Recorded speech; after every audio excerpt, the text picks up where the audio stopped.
Salmo 15, 1. Senhor, quem habitará no teu tabernáculo? Quem morará no teu santo monte?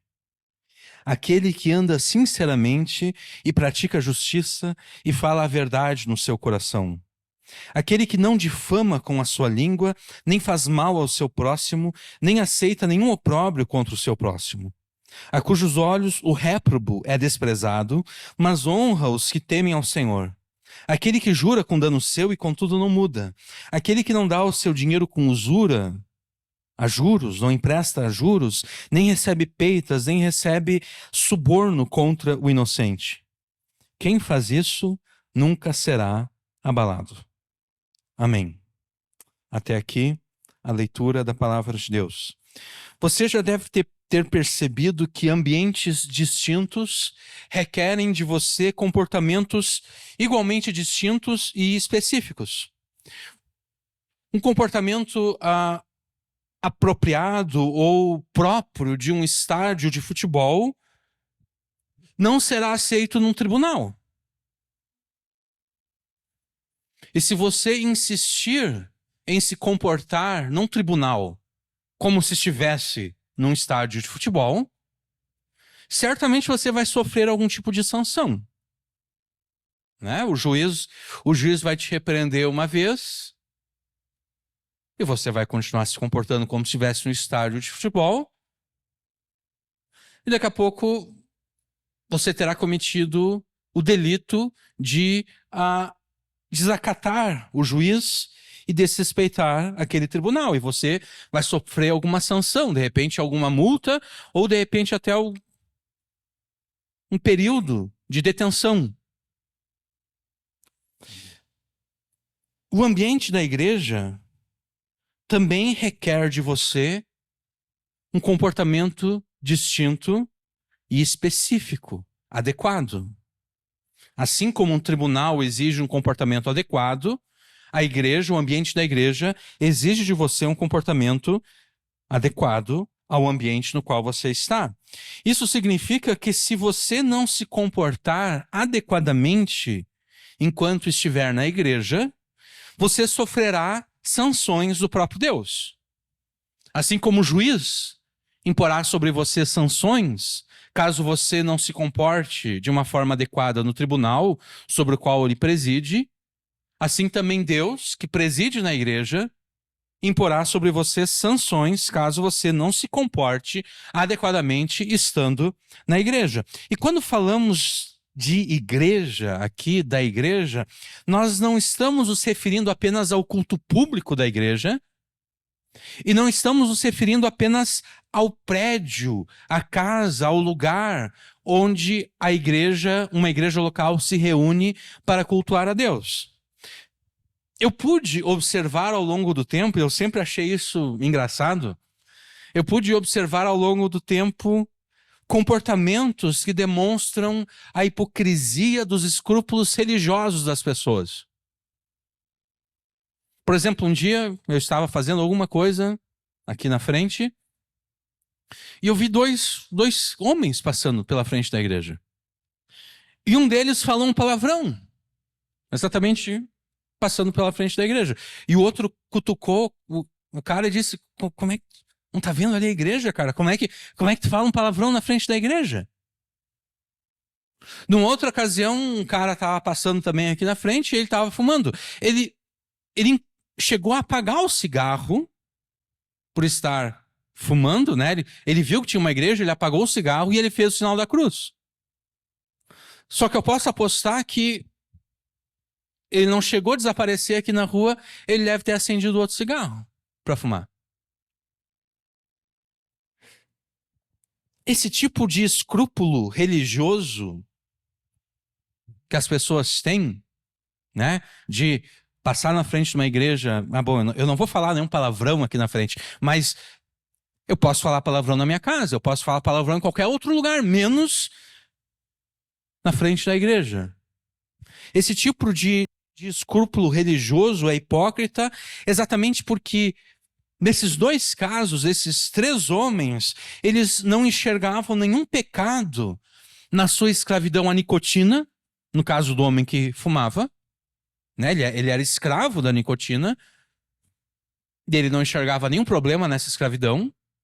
Ele só não queria usar essa substância a qual ele é escravizado nas imediações de uma igreja. E os outros dois, eles não viam nenhum problema no uso abusivo e obsceno das palavras, desde que essas palavras obscenas não fossem faladas nas imediações de uma igreja. Eles não veem nada de errado nas suas ações. Eles só não cometem essas ações nas imediações de uma igreja. Para eles e tantos outros, não há nenhum pecado em falar palavras abusivas e obscenas, ou ser escravo de alguma substância, como a nicotina, desde que isso não ocorra perto de uma igreja. Para eles, o pecado, não existe pecado em falar palavras abusivas e obscenas. Para eles, não existe pecado em ser escravo de uma substância. Eles só não fazem isso na frente da igreja. Então, quando nós afirmamos que o ambiente da igreja requer de você um comportamento distinto e específico, nós não estamos nos referindo a esse escrúpulo religioso hipócrita que entende que o pecado não é definido pela desobediência à lei de Deus, mas simplesmente pela localidade onde essa desobediência é praticada. Não, quando nós afirmamos que o ambiente da igreja requer de você um comportamento distinto e específico, além do culto público e do prédio no qual a igreja local se reúne para cultuar a Deus, nós nos referimos a todos os lugares que você frequenta. Desde a tua casa, com a tua família, e entre os teus demais parentes e familiares, passando pela tua vizinhança, até a escola onde você estuda, a faculdade onde você estuda, ou o lugar onde você trabalha. O ambiente da igreja inclui todos os lugares por você frequentados. Porque quando você creu em Jesus, você foi batizado pelo Espírito Santo no corpo de Jesus. Isso é 1 Coríntios 12.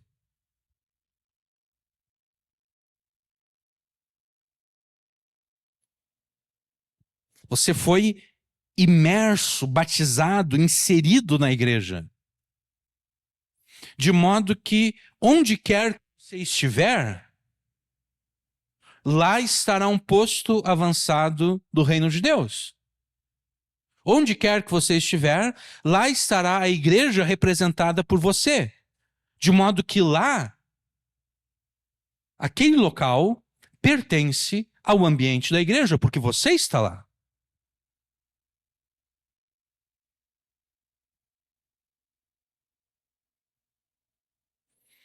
Sendo que por ser membro da igreja de Jesus, você a representa onde quer que estiver, segue-se que onde quer que você estiver, você deverá se comportar de forma distinta e apropriada ao ambiente da igreja.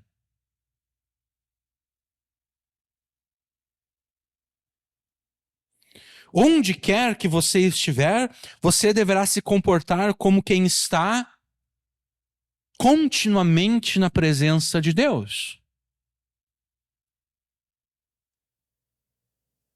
Afinal de contas, Jesus, com o seu próprio corpo e com o seu próprio sangue, abriu para você um novo e vivo caminho pelo qual você entra no Santo dos Santos.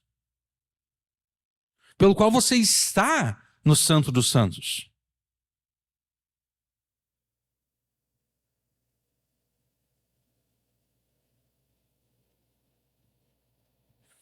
Então, assim como é necessário um comportamento específico e apropriado para que você ingresse e permaneça no tribunal, é necessário um comportamento específico e apropriado da tua parte para que você ingresse e permaneça na igreja de Jesus e na presença de Deus.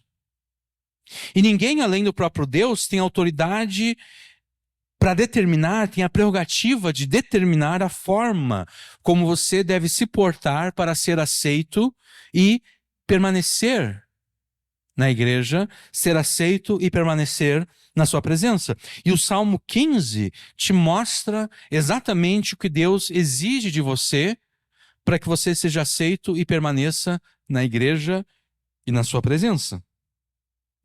E o Salmo 15 não é nem de longe exaustivo nesse aspecto. Ou seja, o Salmo 15 ele não esgota tudo aquilo que Deus exige de você. Se o Salmo 15 esgotasse tudo aquilo que Deus exige de você, a palavra de Deus se resumiria ao Salmo 15. Né? Nós temos tantos livros na Bíblia, exatamente porque nenhuma parte da Bíblia consegue esgotar toda a palavra de Deus. Por isso que nós temos inúmeros escritos na palavra de Deus. Então o Salmo 15, ele nem de longe é exaustivo, ele nem de longe esgota tudo aquilo que Deus exige de você. Mas mesmo não sendo exaustivo, o Salmo 15 te permite enxergar o padrão de comportamento que Deus exige de você, que Deus exige de todos os seus filhos. Jesus obedeceu perfeita e ativamente a lei de Deus, conquistando para o seu povo uma justiça perfeita. Já tratamos disso em várias pregações, né? Essa justiça é concedida gratuita e graciosamente a todos os que, arrependidos dos seus pecados, creem em Jesus, colocam em Jesus toda a sua fé e esperança de salvação. É com base nessa justiça recebida de Jesus que os pecadores são inseridos e aceitos na igreja. É com base nessa justiça recebida de Jesus que os pecadores são inseridos e aceitos na presença de Deus. E é a partir dessa justiça recebida de Jesus que os pecadores recebem o privilégio não apenas de serem inseridos na igreja e na presença de Deus, mas de fato de permanecer na igreja e na presença de Deus.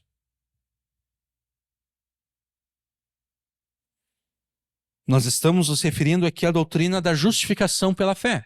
O homem não é justificado pelas obras, o homem não é declarado por Deus justo pelas obras que pratica. Porque se fosse este o caso, ninguém seria salvo.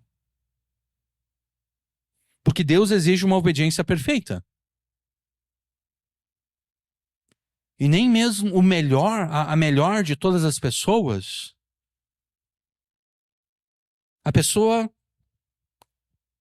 a melhor pessoa que possa existir, né? Não comparada com Deus, porque comparado com Deus todos são maus, né? Mas se nós os comparássemos uns aos outros, não apenas nós que estamos vivos hoje no planeta Terra, mas todas as pessoas que viveram ao longo da história, a melhor dessas pessoas não obedeceu perfeitamente à lei de Deus.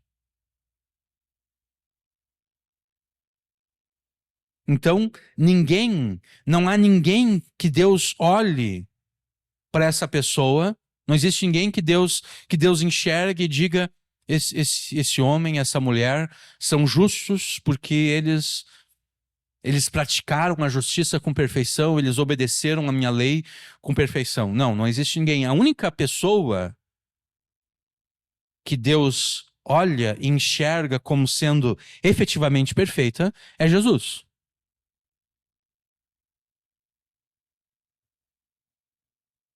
Então, a justiça de Jesus é concedida aos pecadores que, arrependidos dos seus pecados, creem em Jesus, e essa é a doutrina da justificação pela fé. Ninguém é justificado por obras, nós somos justificados pela fé nas obras praticadas por Jesus.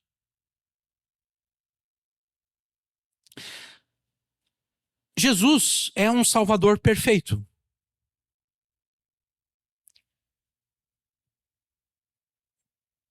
De modo que aqueles que recebem a salvação pelo seu nome são salvos por completo e perfeitamente, e não pela metade e imperfeitamente. E a obra da salvação não inclui apenas a justificação. A obra da salvação inclui também a santificação. Disso nós tratamos algumas pregações passadas, né? Há umas 2 ou 3 semanas atrás. A doutrina da justificação pela fé, ela não muda o homem, ela só muda o status do pecador diante de Deus. A doutrina da santificação, pelo contrário, ela muda o homem.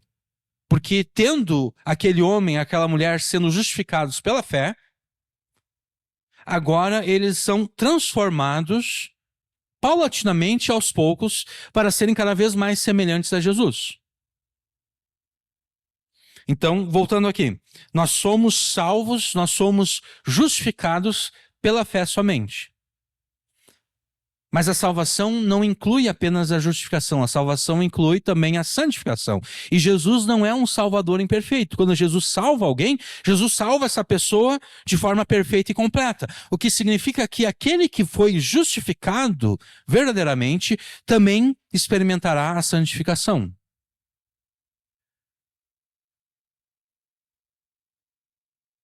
De modo que é impossível que alguma pessoa que afirma crer em Jesus, mas não é santificada de nenhuma forma. Ela crê em Jesus e passa 1 ano, passa 2 anos, passa 3 anos, mas a vida dela permanece igual como era antes dela ter crido em Jesus. Essa pessoa, a fé dessa pessoa em Jesus é uma fé falsa. Não é porque ela afirma, não, eu fui justificado, ou se for uma mulher, eu fui justificada pela minha fé em Jesus. Tá bom, mas a salvação não é apenas a justificação. A salvação inclui a santificação. Jesus não é um salvador que não sabe muito bem o que está fazendo. Jesus não é alguém que tenta salvar uma pessoa e salva essa pessoa pela metade. Não. Se Jesus salvou uma pessoa, aquela pessoa está salva por completo. O que significa que ela será santificada. O que significa que a vida daquela pessoa vai mudar. Não quer dizer que ela será perfeita, mas quer dizer que a vida daquela pessoa caminhará em direção à perfeição. Paulatinamente, ela é transformada para se tornar cada vez mais parecida com Jesus. A fé que crê no Evangelho que Deus propõe em Cristo também crê nos mandamentos que Deus propõe na sua lei. Não faz muito sentido crer nas promessas de Deus e ao mesmo tempo não crer nos mandamentos de Deus.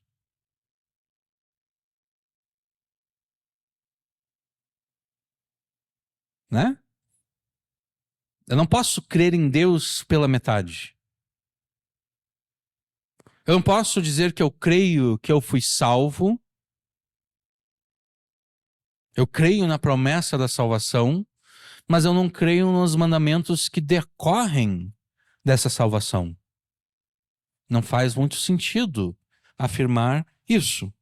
A salvação do início ao seu fim, do início à sua consumação, ela ocorre unicamente pela graça de Deus. Sem a participação, sem a intervenção de ninguém. No entanto, essa graça salvadora educa aos que por ela foram salvos, educa essas pessoas a abandonarem a impiedade do seu pecado. Para que no lugar da impiedade do seu pecado, elas pratiquem as boas obras preparadas por Deus para os seus filhos na sua lei. E eu tinha aqui uma quantidade de textos para ler para vocês, eu não vou ler, porque eu estou percebendo que De repente eu não vou conseguir pregar toda essa pregação numa vez só. Então eu vou simplesmente citar para vocês aqui as referências. Tito 2, versículos 11 ao 14, Efésios 2, versículos 8 ao 10 e Mateus 5, versículos 14 ao 20. A graça salvadora nos ensina que devemos abandonar a impiedade do pecado, praticando no lugar do pecado as boas obras preparadas por Deus para os seus filhos na sua lei. Aqueles que afirmam crer no Evangelho de Cristo, mas são incrédulos com respeito à lei de Deus, essas pessoas estão mentindo, porque pelas suas obras elas negam o poder e a eficácia da piedade. 2 Timóteo 3, versículos 1 a 5. Tendo forma de piedade, mas negando o poder dela. E negar o poder, negar a eficácia da piedade, implica negar o poder e a eficácia do Filho de Deus encarnado, que é o grande mistério da piedade. 1 Timóteo 3,16. Aqueles que afirmam terem sido gratuita e graciosamente justificados pela fé no Filho de Deus devem demonstrar a eficácia e o poder salvíficos de Jesus pela sua santificação, pela qual são transformados para serem cada vez mais semelhantes a Jesus na sua obediência à lei de Deus. Aqueles que se recusam a demonstrar a eficácia e o poder de Deus, a eficácia e o poder salvífico de Jesus, essas pessoas que se recusam a fazer isso demonstram a falsidade da sua fé em Jesus.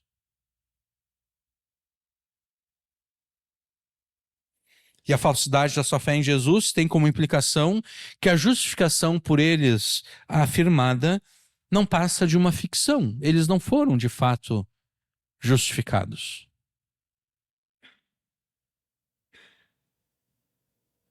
O que significa que a permanência dessas pessoas na igreja, a permanência dessas pessoas na presença de Deus é ilegal. Essas pessoas são como imigrantes ilegais num país como os Estados Unidos. Com a vitória do Trump lá nos Estados Unidos, eu vi uma reportagem aqui no Brasil de que há muitos brasileiros com medo de serem deportados. Eu pensei, tá bom, mas se eles foram para lá legalmente, eles não têm por que ter medo, né? Agora, se eles estão lá ilegalmente, contrariamente à lei dos Estados Unidos, o que tu pode fazer? Né? Tu é um fora da lei, tu está vivendo fora da lei. Se você está vivendo fora da lei, você tem que esperar as sanções que a lei impõe sobre aqueles que vivem fora da lei. Então, esses brasileiros que estão com medo de serem deportados, a partir do momento que o Trump assumir a presidência dos Estados Unidos, tudo indica que eles são imigrantes ilegais, né? E a semelhança desses imigrantes ilegais que serão expulsos dos Estados Unidos, aqueles que se recusam a demonstrar a eficácia e o poder salvífico de Jesus pela sua santificação, essas pessoas são como esses imigrantes brasileiros ilegais lá nos Estados Unidos. Eles são imigrantes ilegais na igreja. Eles entraram, eles são como aquele homem, numa das parábolas que Jesus conta, que foi convidado para as bodas, e então chega lá o anfitrião da festa, ele está cumprimentando os seus convidados, está conversando com eles, de repente ele nota aquele homem que aquele homem não está vestido apropriadamente, ele não traz vestes nupciais. O anfitrião da festa pergunta, tá, como é que tu conseguiu entrar aqui dentro dessa forma? Tu não deveria ter conseguido entrar aqui. Eu vou ordenar que os meus servos te lancem para fora daqui, porque tu estás ilegalmente aqui dentro. Aqueles que afirmam crer em Jesus, afirmam terem sido justificados pela fé em Jesus, mas se recusam a demonstrar a eficácia e o poder salvífico de Jesus pela sua santificação, aqueles que se recusam a obedecer os mandamentos da lei de Deus, eles estão na igreja ilegalmente.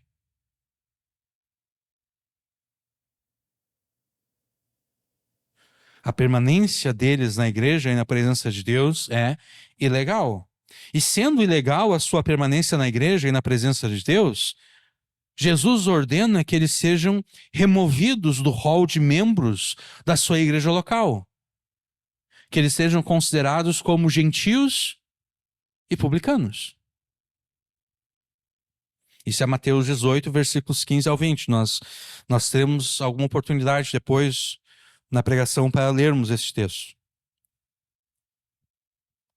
E como nós veremos, quando tivermos a oportunidade de lermos Mateus 18, a remoção de um indivíduo do rol de membros de uma igreja local, em função da disciplina eclesiástica, implica a remoção dessa pessoa do rol de membros da igreja lá no céu. Porque Jesus diz: em verdade lhes digo que tudo que ligarem na terra terá sido ligado nos céus. E ele fala isso exatamente logo depois de ter dito o seguinte: e se ele se recusar a ouvir essas pessoas, expõe um assunto à igreja, e se ele se recusar a ouvir também a igreja, considera-o como gentil e publicano. Em verdade lhes digo que tudo que ligarem na terra terá sido ligado nos céus, e tudo que desligarem na terra terá sido desligado nos céus. O que Jesus está afirmando aqui é o seguinte: quando uma igreja local aceita como membro um pecador que se diz arrependido dos seus pecados e crente em Jesus, quando o nome dessa pessoa é escrito nesse livro terreno pertencente a essa igreja local, na qual estão listados os nomes de todos aqueles que fazem parte dessa igreja local, quando essa pessoa é ligada à igreja local aqui na terra, o nome dela, essa ligação ocorre também nos céus. O nome dela também é escrito lá nos céus. E quando essa pessoa é desligada, aqui na terra, em obediência às palavras de Jesus, essa pessoa é desligada lá nos céus também.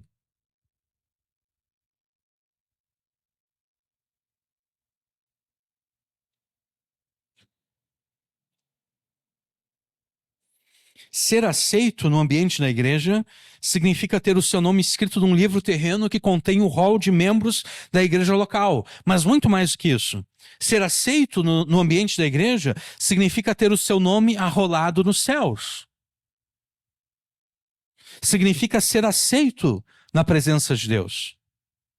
E o propósito do Espírito Santo, então, ao inspirar Davi a compor o Salmo 15, é exatamente apresentar a você a obediência à lei de Deus como meio pelo qual você demonstrará, pela tua santificação, a eficácia e o poder salvíficos de Jesus, manifestando deste modo que você alcançou graça aos olhos de Deus para permanecer na igreja e na sua presença sem ser abalado. Quem faz isso nunca será abalado, termina o Salmo 15.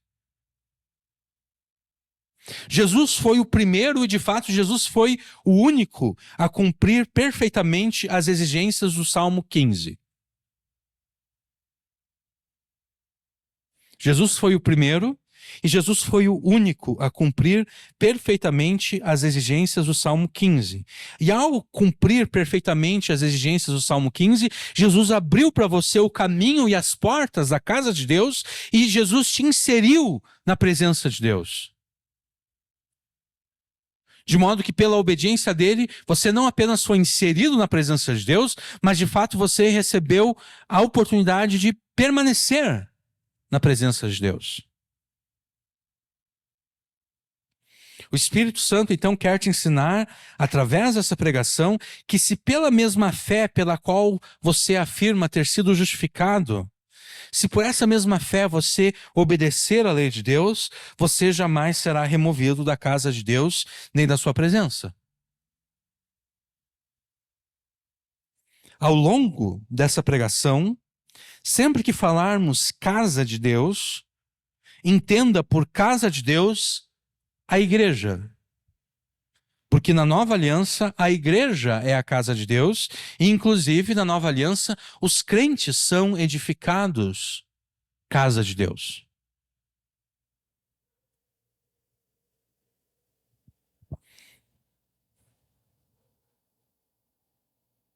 O Salmo 15 foi escrito para lembrar a você, que faz parte do povo de Deus, as palavras que Deus fala ao seu povo.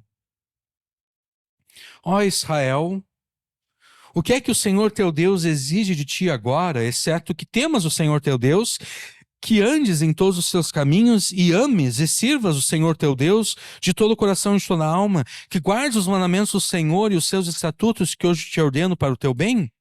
Porque é para o teu bem que Deus quer que, além de habitar na sua casa, onde a sua presença se manifesta, é para o teu bem que Deus quer que você mesmo seja edificado casa de Deus. Porque todos aqueles que não forem achados dignos da sua presença serão lançados nas trevas exteriores,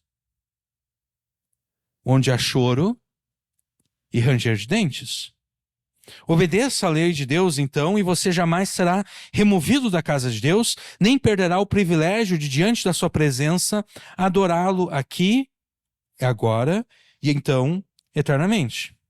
Davi começa o Salmo 15 fazendo a Deus uma pergunta interessante. Senhor, quem habitará no teu tabernáculo? Quem morará no teu santo monte? É provável que Davi escreveu este salmo na ocasião em que ele estava trazendo a Arca da Aliança para Jerusalém. Davi foi ungido por Deus como rei, mas ele não assumiu o reino imediatamente, porque ele foi ungido como rei enquanto Saul ainda reinava. E enquanto Saul era rei, houve uma guerra de Israel contra os filisteus, e dentro do exército dos filisteus havia um gigante, o gigante Golias, que desafiava as tropas de Israel. E o desafio era o seguinte: olha, para que a gente vai lutar de modo que vários soldados do nosso exército e vários soldados do exército de vocês venham a morrer? Não. Não precisa. Não precisa toda essa carneficina. Vamos resolver essa guerra, esse combate, numa luta. Uma simples luta de um homem contra o outro. Eu represento os filisteus e vocês, Israel, apresentem aí algum soldado, alguém que possa lutar contra mim. E se eu vencer, vocês serão nossos servos. E se esse homem me vencer, nós seremos servos de vocês. E nós conhecemos a história. Davi chega lá no exército, né, para visitar os seus irmãos. Davi ouve as afrontas de Golias e Davi fica cheio do temor de Deus, do temor do Senhor, né? Ele fica cheio do zelo por Deus. Ele diz: quem é esse filisteu, quem é esse incircunciso para ofender a Deus e ofender os exércitos de Deus? E Davi vai lá, ele derrota o filisteu, ele derrota Golias, ele arranca a cabeça de Golias e Davi pega a cabeça de Golias e coloca na frente da cidade de Jerusalém. Porque naquele tempo a cidade de Jerusalém não estava debaixo do domínio de Israel. Naquele tempo a cidade de Jerusalém estava debaixo do domínio de povos cananeus. E Davi coloca a cabeça de Golias na frente de Jerusalém como quem diz: eu vou fazer isso com vocês. Da mesma forma que eu decapitei Golias, eu vou decapitar vocês, eu vou tomar Jerusalém para ser a capital do meu reino. E quando ele começa a reinar, é exatamente isso que ele faz. Ele toma a cidade de Jerusalém e ele determina que a cidade de Jerusalém será a capital do seu reino. E ele traz a Arca de Deus para Jerusalém. É provável que seja isso que levou Davi a escrever o Salmo 15. Porque todo o povo de Israel deveria comparecer no tabernáculo de Deus para celebrar as grandes festas religiosas que o próprio Deus instituiu. Então é provável que o Davi compôs esse salmo exatamente para que ele fosse cantado pelos peregrinos à medida em que eles estavam subindo os montes que levavam à cidade de Jerusalém, para cultuar a Deus no lugar onde a Arca da Aliança estava. Então, à medida em que se aproximavam do Monte Sião e do tabernáculo, os peregrinos perguntavam a Deus, cantando o Salmo 15, né? Os peregrinos perguntavam a Deus quais as suas exigências para que eles recebessem alojamento e morada no seu monte e no seu tabernáculo. O Monte Sião é descrito como o Monte Santo de Deus, exatamente porque era nele que Deus se encontrava com o seu povo, porque a sua presença era manifesta simbolicamente na Arca da Aliança. No verso 1, então, Davi pergunta a Deus qual é o tipo de pessoa que será aceita no seu tabernáculo, na sua casa. Qual será o tipo de pessoa que habitará eternamente na presença de Deus? Como é que nós podemos aplicar este salmo a nós, que somos crentes não da antiga aliança, mas da nova aliança? Bom, Jesus deixou bem claro na sua entrevista com a mulher samaritana que por ocasião da sua vinda, o lugar do culto a Deus, o lugar onde a presença de Deus se manifesta, não tem mais significância. A mulher então lhe disse: agora eu sei que o Senhor é profeta. Nossos pais adoravam neste monte, mas vocês dizem que Jerusalém é o lugar onde se deve adorar. Jesus respondeu: mulher, acredite no que digo, vem a hora em que nem neste monte, nem em Jerusalém vocês adorarão o Pai.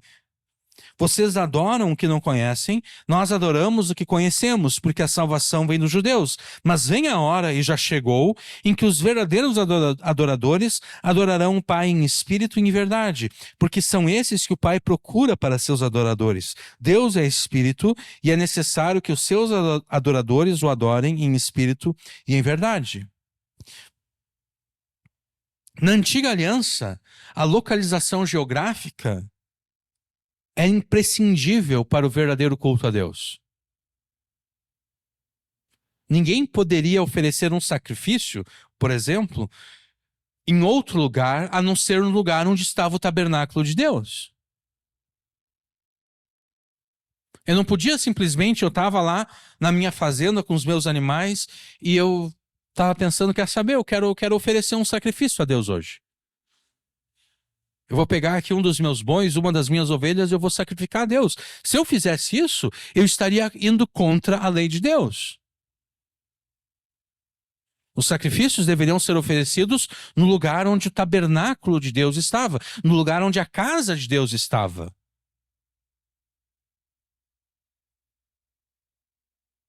Então, na antiga aliança, a localização geográfica era imprescindível para o verdadeiro culto a Deus. O culto não era oferecido em qualquer lugar. O culto era oferecido apenas no lugar onde a casa de Deus estava. Quando Davi leva a Arca da Aliança para Jerusalém, e depois quando Salomão construiu o templo, o culto a Deus na antiga aliança ficou centrado no templo, no Monte Sião, em Jerusalém. Mas segundo Jesus, a sua vida, ministério, morte, ressurreição e ascensão aos céus fez com que a importância da localização geográfica da antiga aliança fosse descontinuada na nova. Na nova aliança, não importa o lugar onde os crentes adoram a Deus. A localização geográfica não é importante.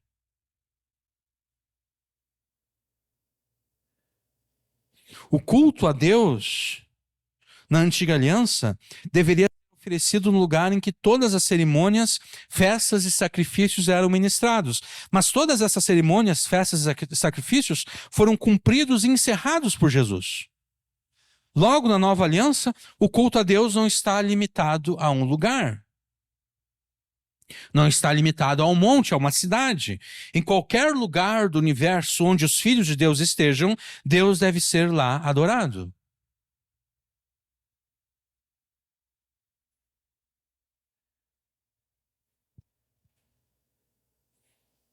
Ou seja, a nova aliança determinou a descentralização do lugar do culto a Deus, do lugar onde o culto a Deus é oferecido. Antes estava tudo centralizado, agora está descentralizado.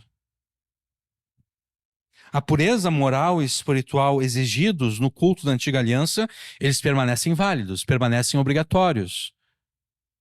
Mas a localização geográfica perdeu a importância.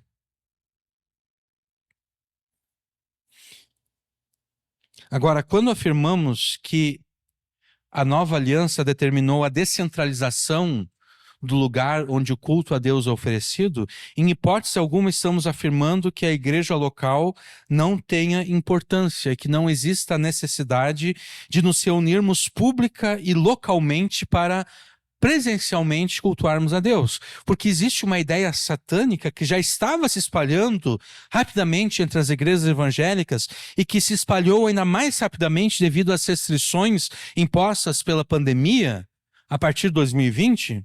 Existe uma ideia satânica que afirma que a reunião pública e presencial da igreja é algo dispensável. É algo desnecessário. Essa ideia satânica afirma que o culto a Deus pode ser celebrado virtualmente, através do Zoom, do Google Meet, do YouTube, Facebook, Metaverso ou qualquer outro aplicativo ou rede social que possam existir. Essa ideia satânica afirma que você pode e, na verdade, deve servir e cultuar a Deus isolado e sozinho em casa, sem te submeter a uma liderança pastoral local,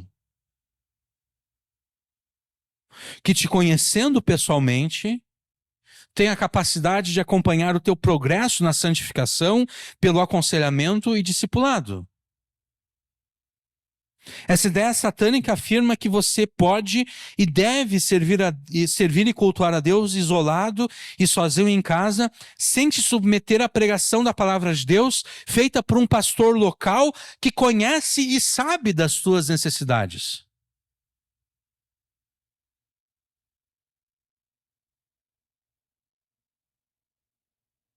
Porque alguém pode dizer, não, mas eu posso ouvir a pregação de vários pastores que estão na internet. Sim, tu pode ouvir e realmente tu vai ser muito abençoado ao ouvir essas pregações.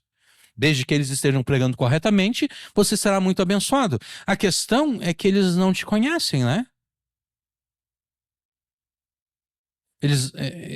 Eles não sabem quem você é, eles não sabem as lutas pelas quais você está passando, eles não sabem as dificuldades pelas quais você está passando, portanto, eles não sabem aquilo que eles devem pregar para poder te ajudar em meio às dificuldades e lutas pelas quais você está passando.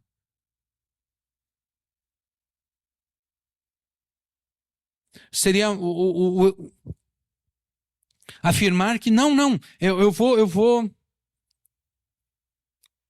eu vou ser edificado sozinho pela internet, ouvindo pregações no YouTube ou qualquer outro lugar. É o equivalente à pessoa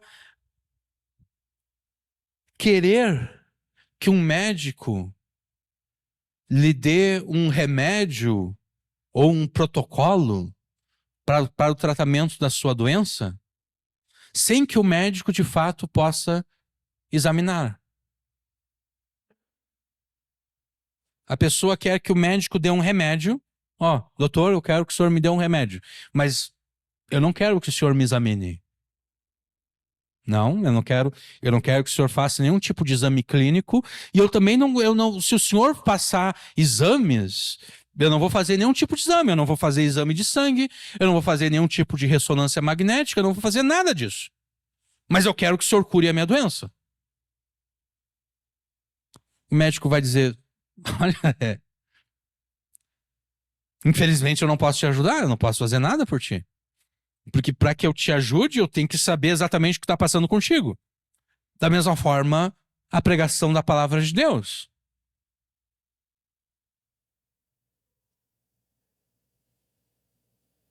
O que adianta você ouvir uma pregação boa e realmente edificante, mas que não tem nada a ver com os problemas que você está enfrentando agora?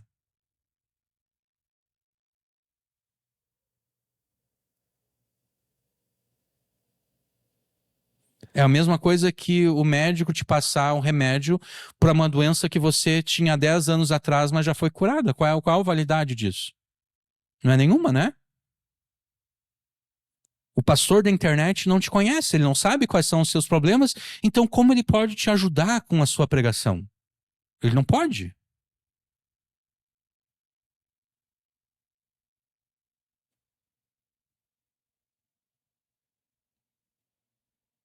Então, eu vou repetir esse último ponto.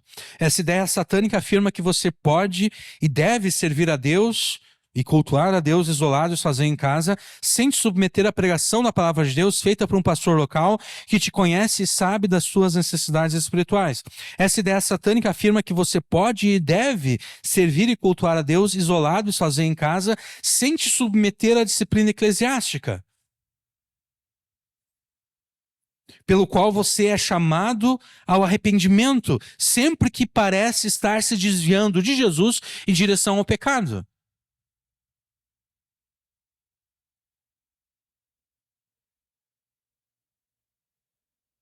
Ah, não, eu não vou na igreja, eu assisto cultos pela internet. Ah, é? E quem é que te chama ao arrependimento quando tu começa a se desviar de Jesus em direção ao pecado? Qual é o irmão que, vendo você pecando, vai lá e te confronta com o pecado? Qual é o irmão que, tendo te confrontado e não tendo conseguido nenhum resultado, vai lá e leva outras testemunhas e te confronta de novo com o pecado? Qual é a igreja que vai te confrontar com o pecado se você não frequenta nenhuma igreja?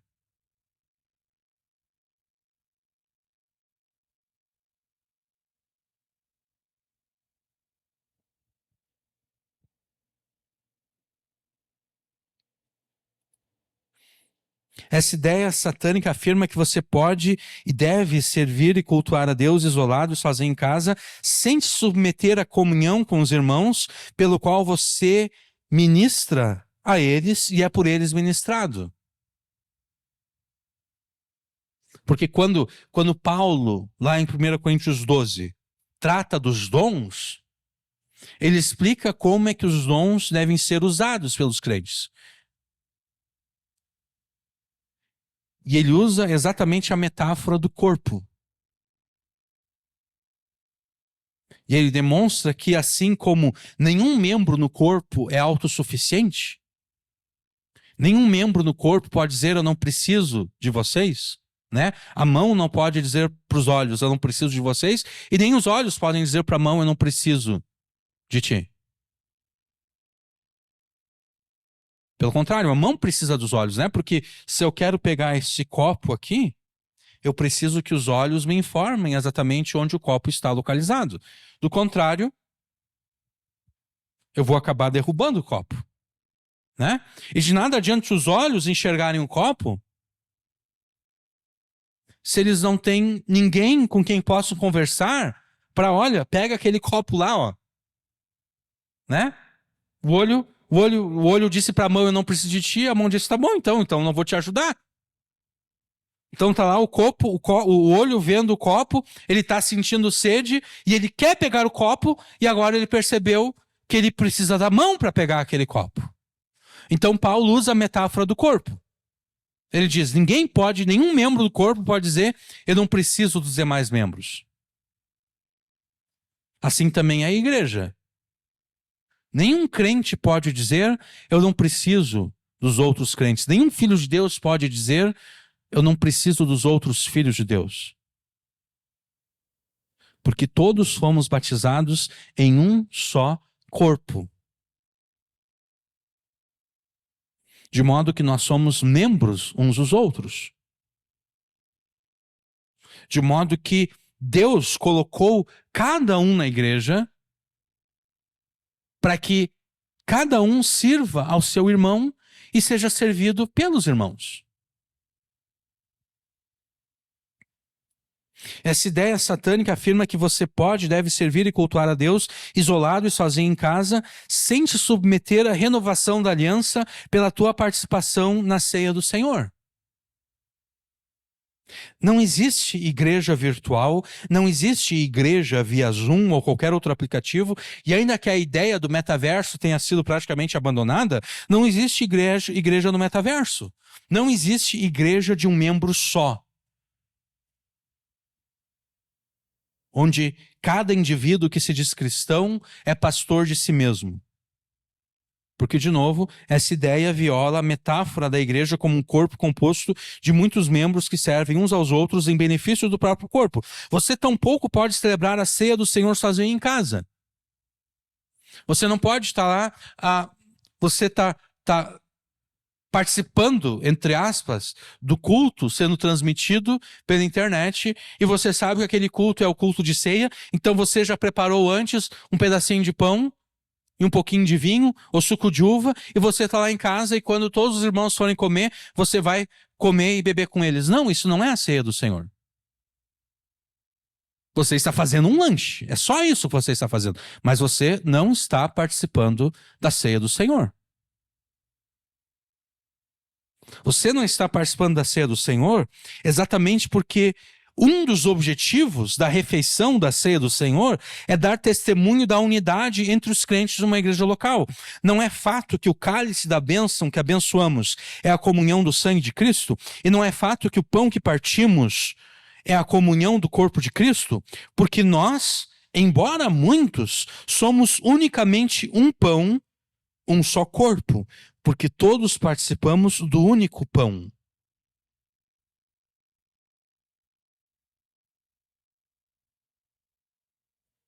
Lá na igreja primitiva, eles não faziam como nós fazemos hoje. Hoje, na ceia do Senhor, é tudo bonitinho, né? O pão já foi partido todo ele bonitinho. Então, cada um chega ali e pega seu pedacinho. Na igreja primitiva não era assim. Na igreja primitiva, eles tinham um pão. Um pão. E esse pão era passado de mão em mão. E quando um irmão pegava aquele pão, ele pegava e pegava um pedaço para si e passava o pão adiante. E cada irmão ia fazendo o mesmo. Pegava o pão, pegava um pedaço para si e passava adiante. E assim todos eles participavam do mesmo pão.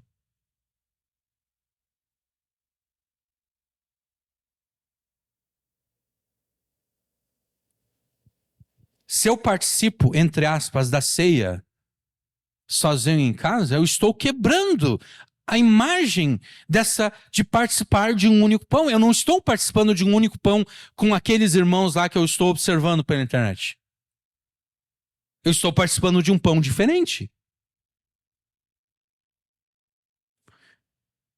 Então aquilo que deveria, essa refeição que deveria, dentre outras coisas, demonstrar a unidade dos crentes em uma igreja local, essa metáfora é quebrada. Esse objetivo é desfeito. Então, todas as pessoas que participam da ceia em casa, elas não estão participando da ceia. Elas estão fazendo um lanche. Elas estão fazendo um lanche. Mas elas não estão participando da ceia. Na introdução dessa mensagem, nós afirmamos que ingressar e ser aceito na igreja, na presença de Deus, significa ter o seu nome arrolado nos céus. A gente poderia dizer, significa ter o seu nome escrito no livro da vida. Mas o que é o livro da vida? Nenhum de nós viu o livro da vida, né? Nós jamais tivemos a oportunidade de abrir e folhear o livro da vida para ver se de fato o nosso nome está lá escrito, né?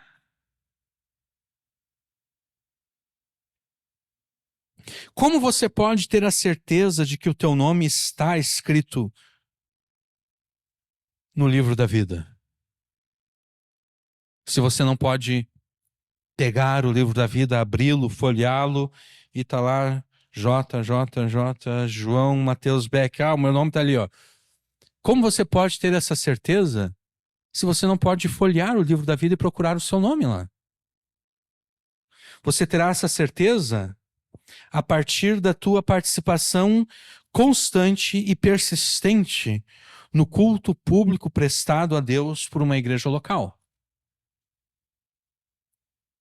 Um corpo local de crentes, tecnicamente chamado de igreja local, é a expressão física e palpável da igreja universal arrolada nos céus.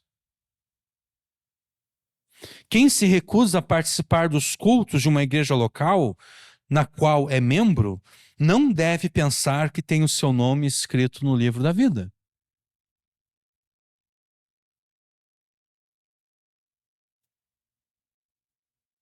Quem não preza o culto a Deus, celebrado por uma igreja local, na qual é membro, essa pessoa não tem por que pensar que o seu nome está lá escrito no livro da vida.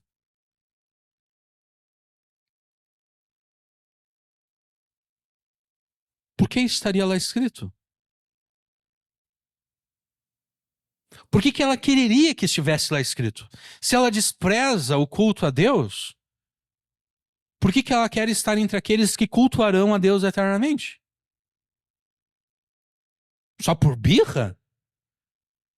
É só por birra que ela quer que o nome dela esteja lá escrito? Se a pessoa não faz questão de cultuar a Deus aqui, por que ela faria questão de cultuar a Deus eternamente? Se ela despreza a membresia dela numa igreja local, ela não tem razão para pensar que o seu nome está arrolado nos céus. Ela não tem razão de pensar que o seu nome está escrito no livro da vida.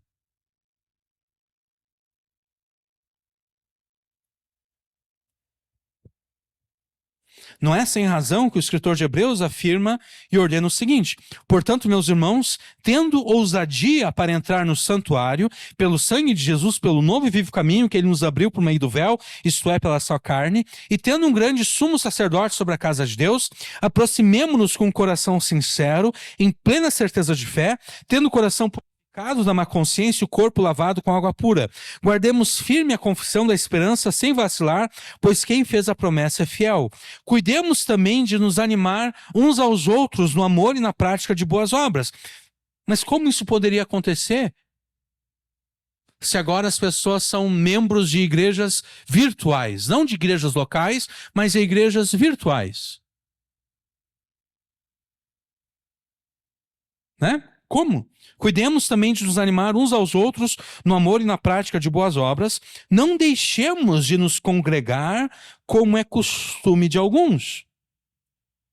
Pelo contrário, façamos admoestações, ainda mais agora que vocês veem que o dia se aproxima. O escritor de Hebreus une as ideias de estar na presença de Deus pelo sangue de Jesus, por esse novo e vivo caminho que ele nos abriu pela sua carne. Ele une essa ideia com a ideia de persistir e perseverar em nos reunirmos para o culto a Deus. Uma coisa está inseparavelmente ligada à outra. E aquilo que Deus uniu, o homem não pode separar. Se Deus uniu essas duas ideias, quem somos nós para separá-las? Quem somos nós para divorciar essas duas ideias se Deus as uniu?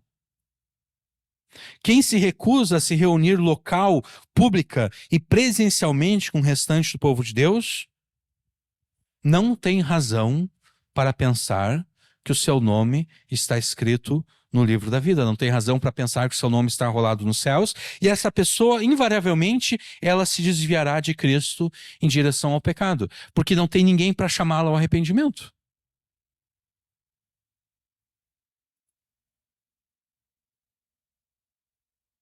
Não tem ninguém para chamá-lo ao arrependimento.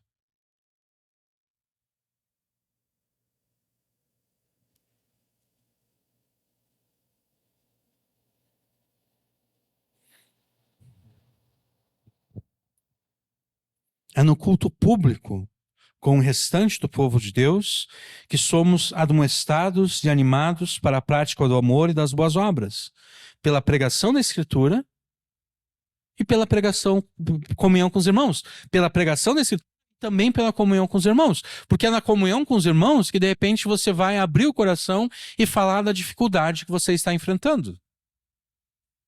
E daí algum irmão vai te ajudar. Vai ser na comunhão com os irmãos que um irmão vai se abrir contigo e vai falar da dificuldade pela qual está passando e você vai o ajudar. É impossível servir e cultuar a Deus isoladamente porque Deus não aceita esse tipo de culto.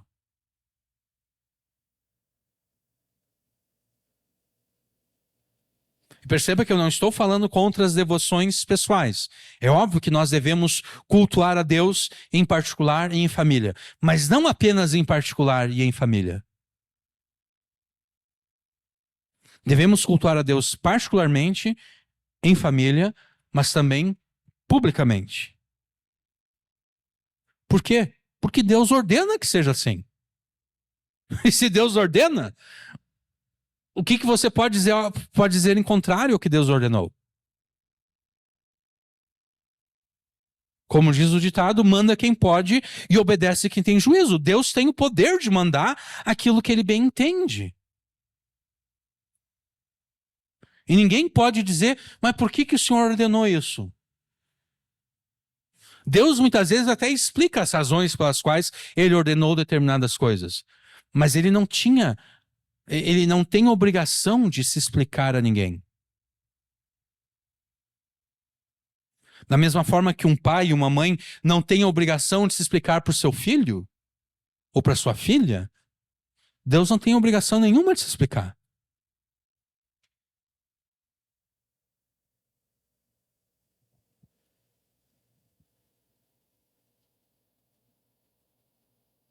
O culto que Deus ordena e aceita é aquele que é prestado de forma pública e comunitária pelos membros de uma igreja local.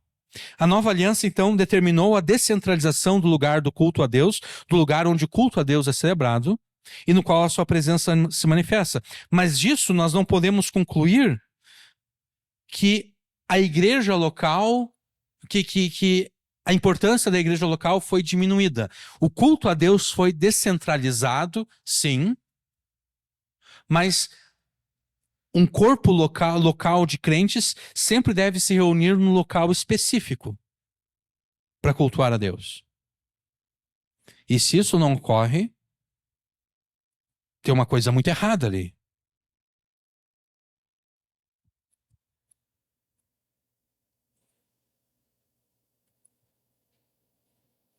Voltando ao Salmo 15, versículo 1, Davi pergunta: quem habitará no teu tabernáculo? Quem morará no teu santo monte?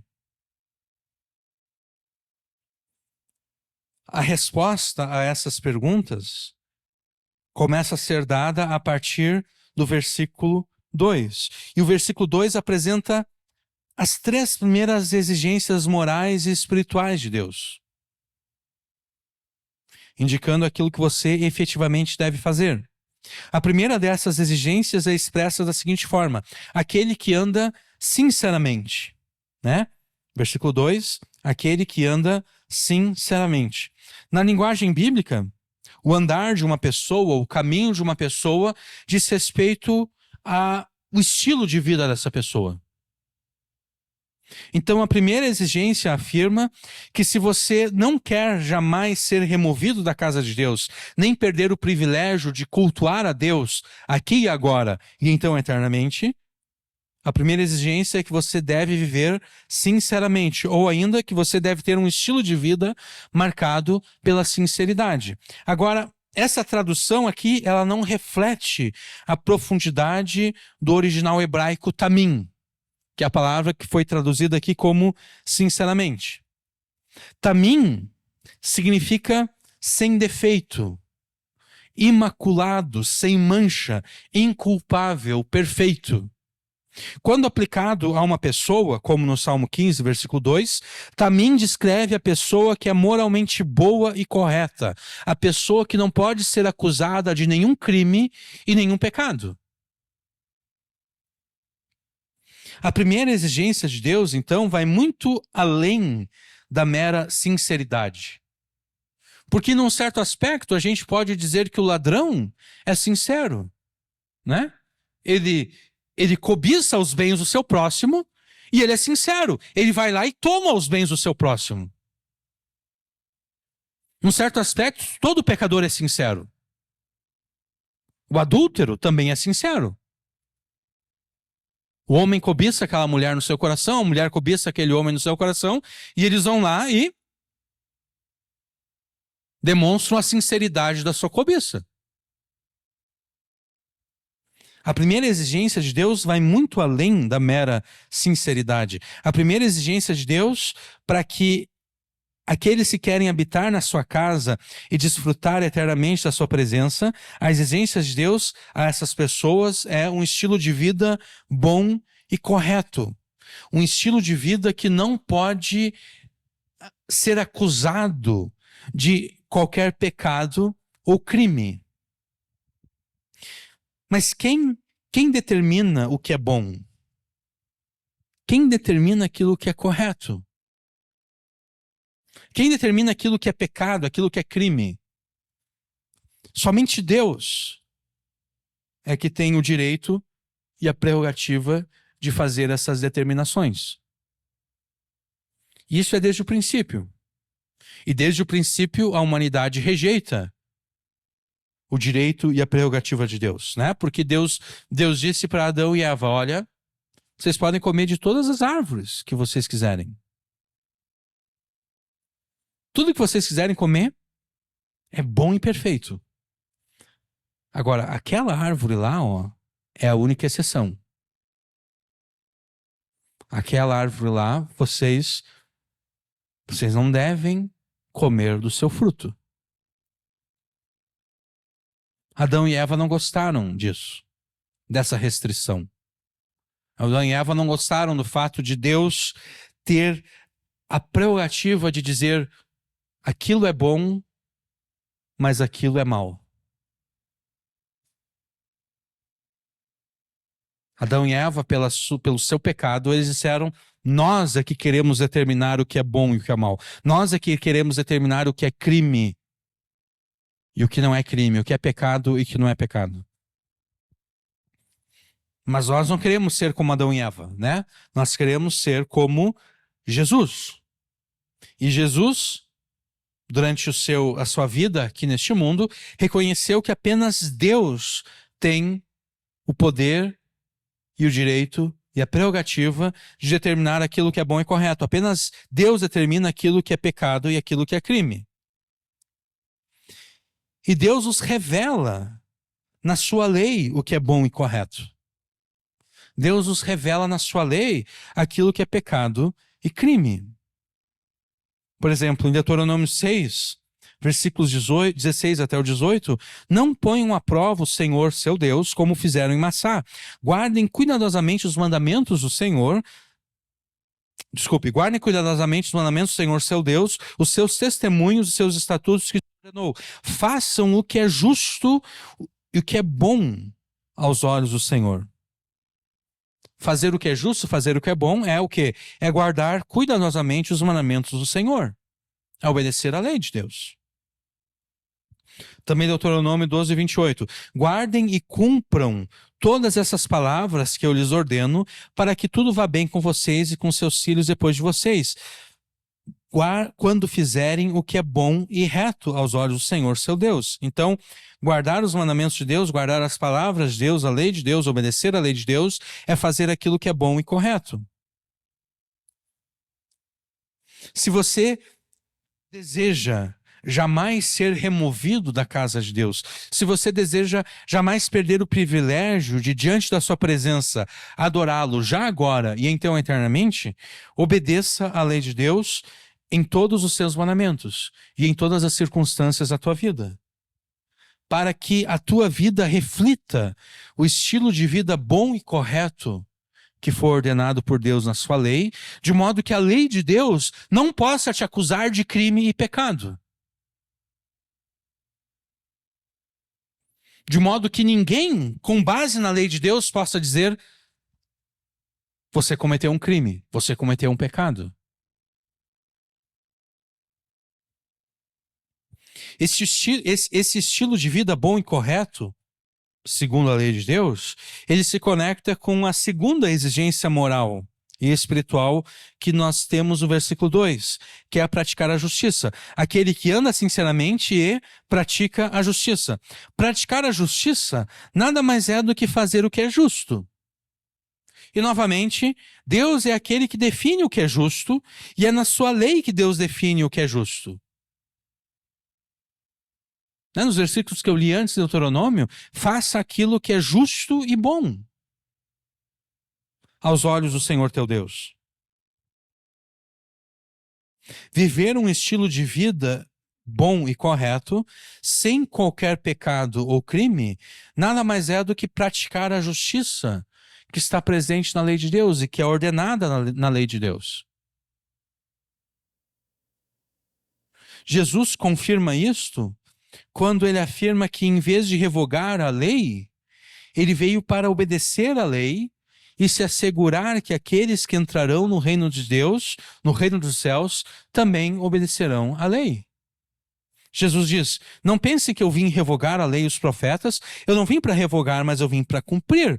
Porque em verdade lhes digo, até que o céu e a terra passem, nenhum i ou um tio jamais passará da lei, até que tudo se cumpra. Aquele, pois, que desrespeitar um desses mandamentos, ainda que dos menores, e ensinar os outros a fazer o mesmo, esse será considerado o menor no reino dos céus. Aquele, porém, que os observar e ensinar, esse será considerado grande no reino dos céus. Porque eu afirmo que se a justiça de vocês, a justiça que procede, que surge a partir da obediência à lei de Deus, a obediência dos menores mandamentos até os maiores, se a justiça de vocês não excederem muito a justiça dos escribas e fariseus, jamais entrarão no reino dos céus. Jamais permanecerão na casa de Deus.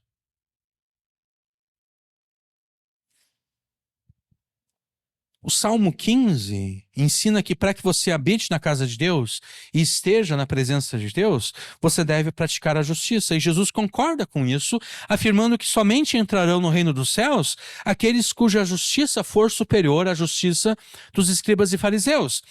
Qual era a justiça dos escribas e fariseus? Era uma justiça baseada nas suas próprias tradições. Porque, ao contrário do que a gente poderia pensar, o problema dos escribas e fariseus não é que eles estavam, não é que eles estavam excessivamente apegados à lei de Deus. O problema deles é que eles não eram apegados à lei de Deus o suficiente. O problema deles é que eles desprezavam a lei de Deus. O problema deles é que eles substituíram a lei de Deus pelas suas próprias tradições e, no final das contas, acabaram anulando a lei de Deus. Disso nós tratamos na semana passada. Esse era o problema deles. A justiça deles, então, não era a justiça de Deus. A justiça deles era a justiça das suas próprias tradições, dos seus próprios costumes. E Jesus chega e diz: olha, para entrar no reino dos céus, não é suficiente essa justiça aí dos escribas e fariseus. Não.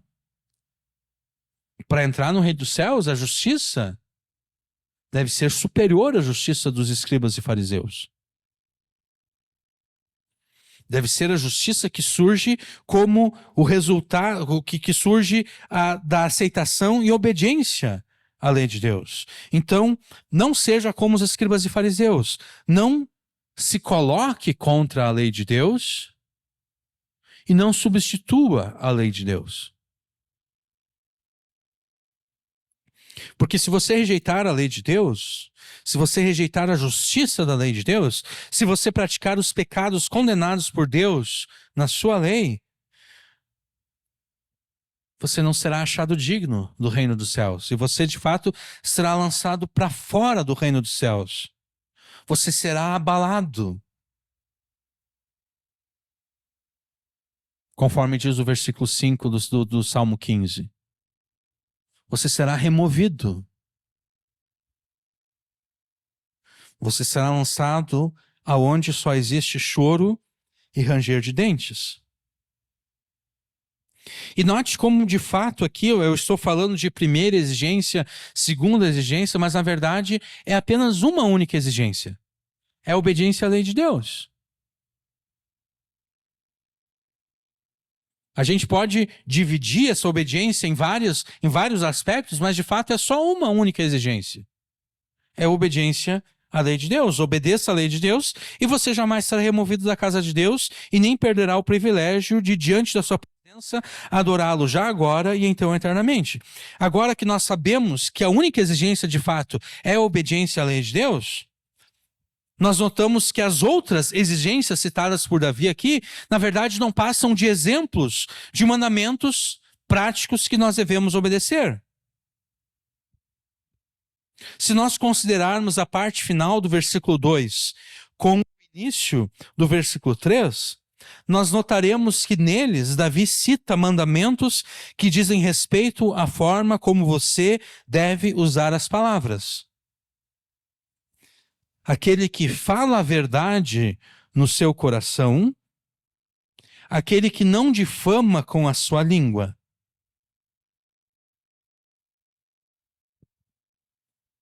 Mandamentos que dizem respeito ao modo como você deve usar as palavras.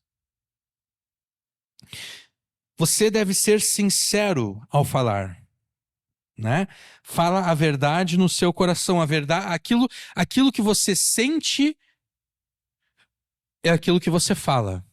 Aquilo que você crê é aquilo que você fala. Você não pensa uma coisa, mas fala outra. Não. Aquilo que você está pensando é aquilo que você vai falar. Você deve ser sincero ao falar. Você jamais deve pronunciar ou digitar. Na época de Davi, eles não tinham essa questão, né? Na época de Davi, a maioria das pessoas jamais escreveria nada. Mas na nossa época, todas as pessoas escrevem, né? Porque todas as pessoas estão postando alguma coisa nas redes sociais, todas as pessoas estão mandando alguma mensagem no WhatsApp ou qualquer outro aplicativo. Então, não é apenas as palavras que você fala, mas também são as palavras que você digita. Então, você deve ser sincero ao falar, você deve ser sincero ao digitar. Você jamais deve pronunciar ou digitar palavras fingidas, enganosas ou mentirosas. As tuas palavras devem ser absolutamente verdadeiras e confiáveis. As pessoas elas devem ter confiança nas tuas palavras. Exatamente porque elas sabem que você jamais mente. Elas sabem que se você fala alguma coisa, é aquilo realmente que você falou. Não é outra coisa diferente.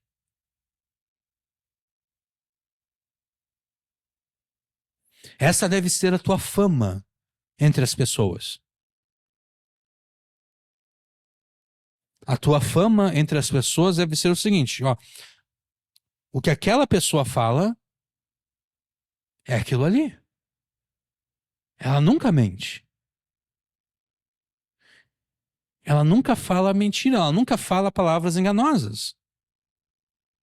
Ela nunca digita palavras enganosas, ela nunca passa adiante mensagens enganosas. Além de sempre falar e digitar palavras absolutamente verdadeiras, você também não deve difamar outras pessoas e tampouco falar o mal delas, né? O iniciozinho do versículo 3.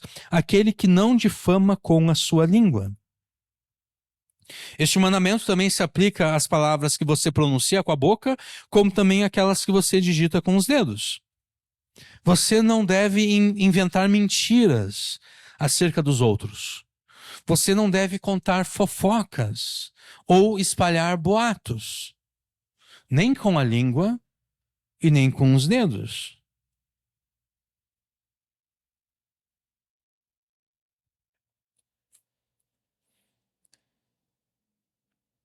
A lei de Deus deve regular as suas palavras. Porque afinal de contas, né? Se o teu estilo de vida deve ser um estilo de vida bom e correto, um estilo de vida de alguém que pratica a justiça, para que isso seja verdade, para que de fato o teu estilo de vida seja bom e correto, para que de fato você seja alguém que pratica a justiça, a lei de Deus deve regular as suas palavras. Tanto as que você fala, quanto as que você digita, de modo que as tuas palavras sejam sempre verdadeiras e jamais difamatórias, jamais injuriosas.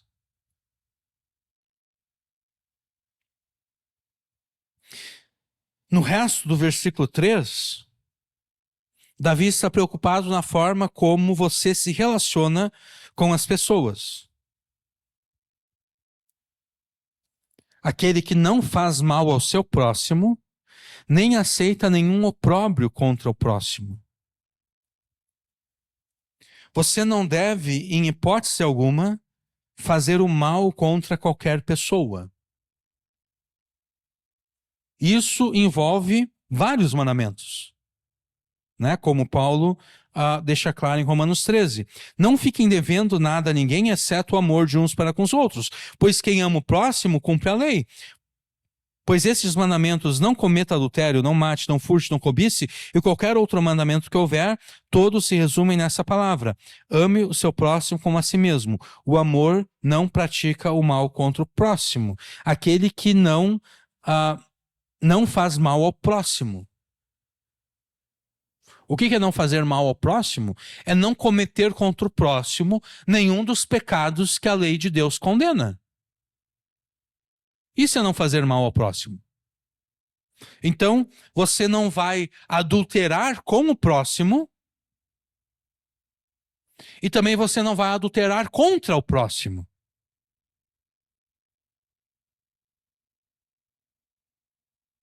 Né? Porque se um homem casado, se ele adultera com uma mulher, ele está adulterando com o próximo, né? Com aquela mulher que não é a esposa dele.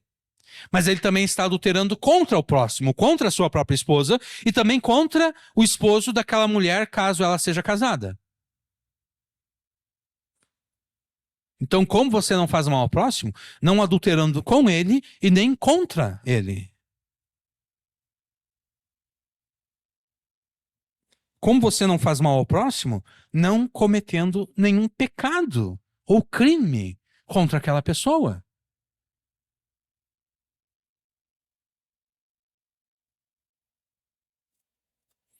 Quem ama o próximo não vai furtar os bens do seu próximo.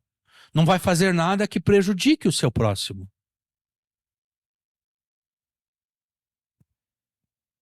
E então, na parte final do versículo 3, Davi faz uma junção entre os mandamentos que tratam da forma como usamos as nossas palavras e os mandamentos que tratam de como nós devemos nos relacionar com as pessoas.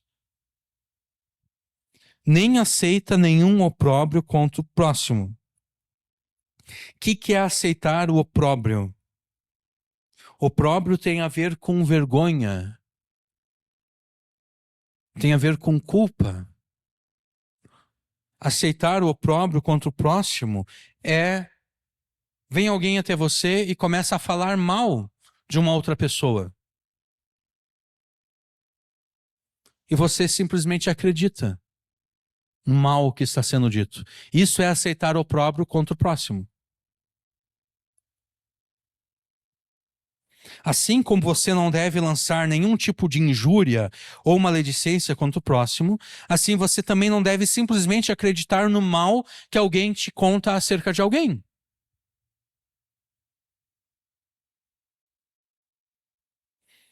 Você não deve falar o mal dos outros e tampouco você deve acreditar no mal que te contam acerca de alguém. Se uma pessoa vier até você para injuriar e maldizer alguém, não acredite nas palavras dessa pessoa até que ela apresente provas e evidências de que aquilo que ela está afirmando é de fato verdade. Ela tem que provar o que ela está dizendo. Se ela chega e diz a você, o fulano de tal fez isso, isso, isso e aquilo, ela tem que apresentar provas.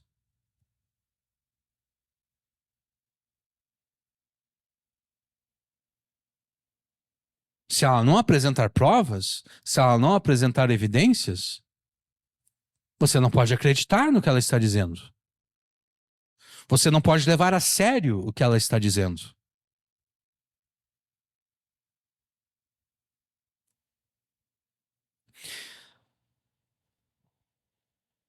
Se alguém vier até você e começar a injuriar e maldizer alguém, uma pessoa, insista para que ela apresente provas e evidências do que ela está falando.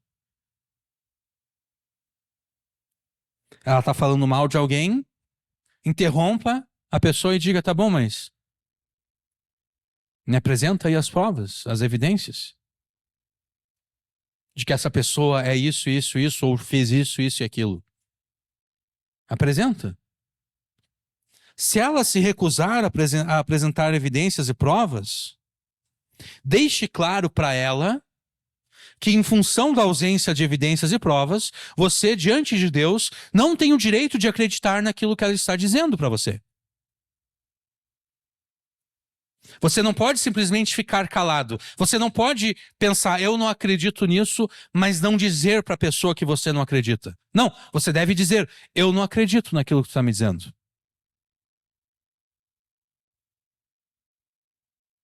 Você tem que deixar claro, eu não acredito no que você está dizendo, porque eu pedi que tu me apresentasse provas, eu pedi que tu me apresentasse evidências, e tu está te recusando a apresentar essas provas e evidências.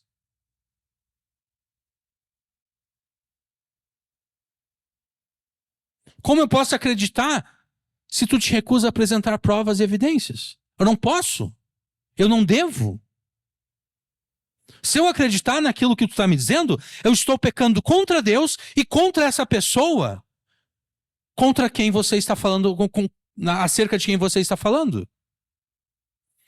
E no final das contas, eu também estou pecando contra ti, porque você está pecando e eu não estou te convocando ao arrependimento. Então, deixe claro que você não acredita, eu não acredito. Enquanto tu não me apresentar provas e evidências, eu não posso acreditar em ti.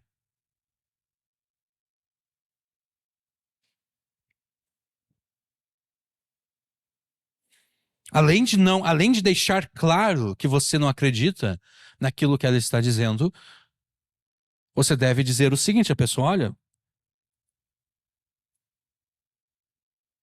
como tu não tem provas, como tu não tem evidências daquilo que tu está dizendo, tu não pode dizer isso.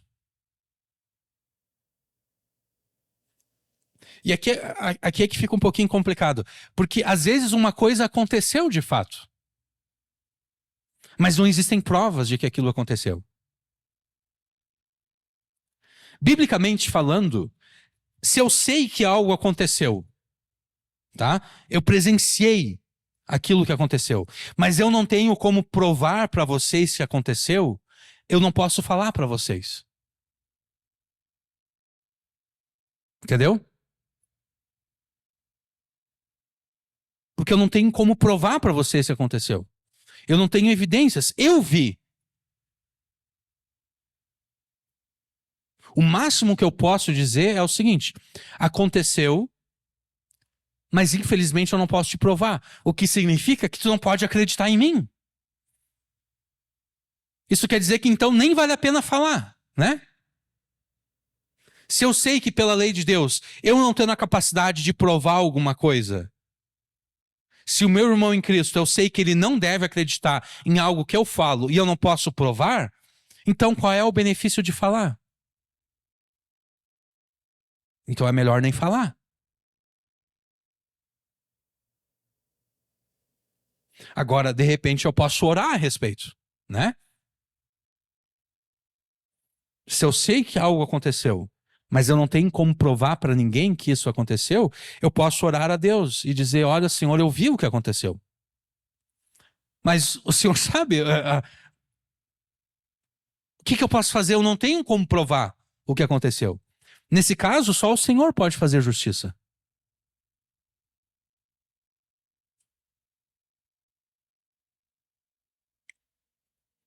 Você pode orar a Deus e você pode, isso eu pensei agora, você pode ficar de olho na pessoa que você viu fazendo mal, mas que não tem como provar que ela fez o mal.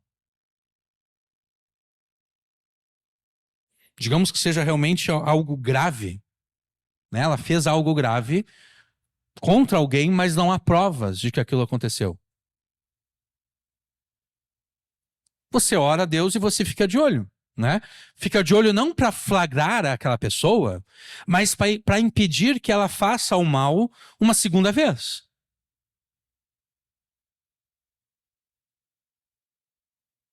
Mais ou menos como teve um caso estranho, há umas 2 ou 3 semanas atrás, acho que foi em São Paulo, uma senhora, uma babá, estava passeando com a criança, né, que ela cuida, e de repente um homem começou a segui-la, né? Ela mudou de direção, o cara continuou, de repente o cara foi lá, agarrou ela pelos cabelos, jogou ela no chão, chutou ela, agarrou a criança e já ia atravessando a rua, e de repente veio alguém correndo e impediu que o cara levasse a criança embora. E no final das contas, o cara que impediu parece que era conhecido daquele que tentou roubar a criança, e eles já tinham discutido antes, não sei o quê. Quer dizer, esse cara ele discutiu com um amigo conhecido dele, ele pensou: esse cara ele não tá querendo coisa boa. Ele ficou de olho, né? Ele ficou cuidando, de repente ele percebeu o cara seguindo a mulher com a criança. Ele pensou: vai, mas que história é essa desse meu amigo, desse meu conhecido aí, ficar seguindo mulher com criança? Ele viu o cara agarrando a criança, ele foi lá e interviu. Então, se você não tem como provar, não adianta você falar a ninguém. Mas você pode orar e você pode ficar de olho. Não para flagrar ninguém, mas para impedir que o mal, que já ocorreu no passado, mas que você não pode provar, ocorra novamente. Mas, de novo, voltando aqui, a pessoa vem, fala o mal de alguém para você, você pede provas, você pede evidências, ela não apresenta, você deixa claro para ela, diz: olha, eu não posso acreditar em ti. Além de deixar claro que você não pode acreditar nessa pessoa, convoque essa pessoa ao arrependimento. Exatamente por ela estar difamando alguém. Exatamente por ela estar falando o mal acerca de alguém. E além disso, é tua responsabilidade também o seguinte: é ir até a pessoa que está sendo difamada e contar para ela tudo o que está acontecendo.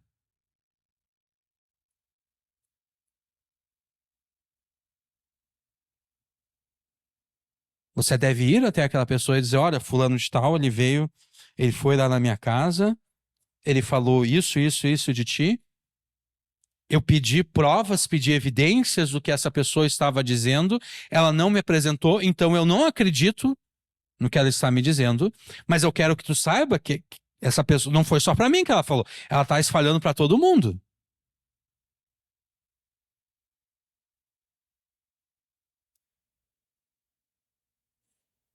É tua responsabilidade fazer isso. Sabe por que é tua responsabilidade fazer isso? Porque você deve amar o próximo como a si mesmo. E você iria querer que alguém fizesse isso por você, né? Você iria querer que, se alguém estivesse falando mal de você, alguém que tenha ouvido chegasse até você e dissesse: olha, estão falando mal de ti, eu pedi provas e evidências, não me apresentaram, mas eu quero que tu saiba que fulano de tal está falando mal de ti, e eu sei que ele já falou para fulano, beltrano e ciclano. Você iria querer que alguém fizesse isso por você. Isso significa que você deve fazer isso pelos outros. Você deve amar o próximo como a si mesmo. Aquilo que você quer que os outros façam para você, você deve ser o primeiro a fazer aos outros.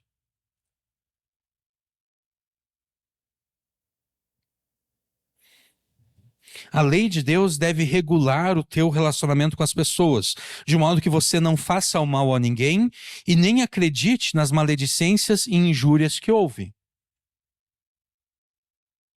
Você só pode acreditar com provas e evidências. Sem provas e evidências, Deus te proíbe de acreditar. Da mesma forma que um juiz, né? Imagine que alguém te acuse de um crime. E daí chega lá no dia do julgamento, o juiz pede que as provas do teu crime sejam apresentadas. A pessoa que te acusa de algum crime, ela não apresenta prova nenhuma. O juiz vai dizer, bom, esse caso aqui é bem fácil de ser julgado. Como a acusação não apresenta nenhuma provas, eu não posso fazer nenhuma outra coisa a não ser inocentar essa pessoa que está sendo acusada. Pronto, pode ir livre. Está inocente. Não foi apresentada nenhuma prova. Nesse caso, você deve agir como um juiz justo. Você ouve a acusação, mas não há nenhuma prova? Você não pode condenar sem provas. Então você não pode acreditar.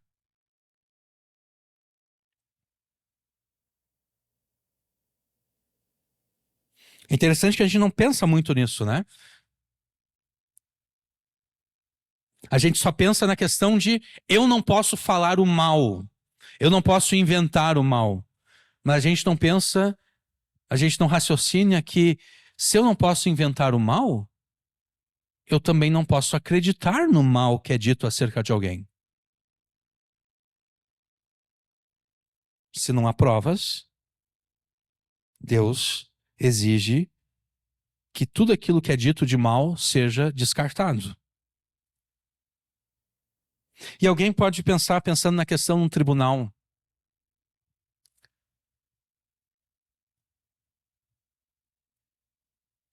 Muitos criminosos são inocentados, né? Quando realmente não se consegue comprovar o crime.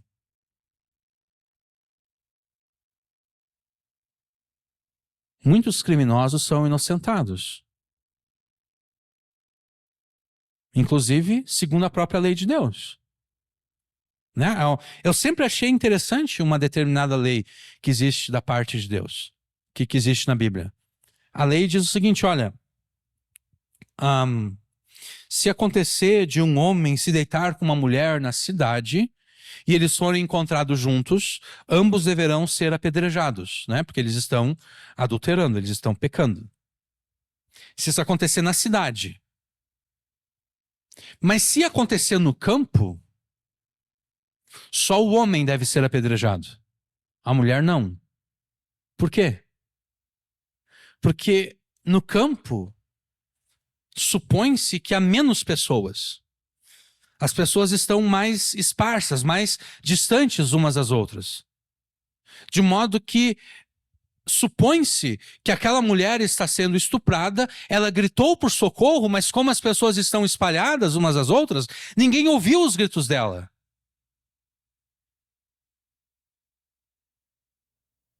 De modo que só o homem então deve ser apedrejado.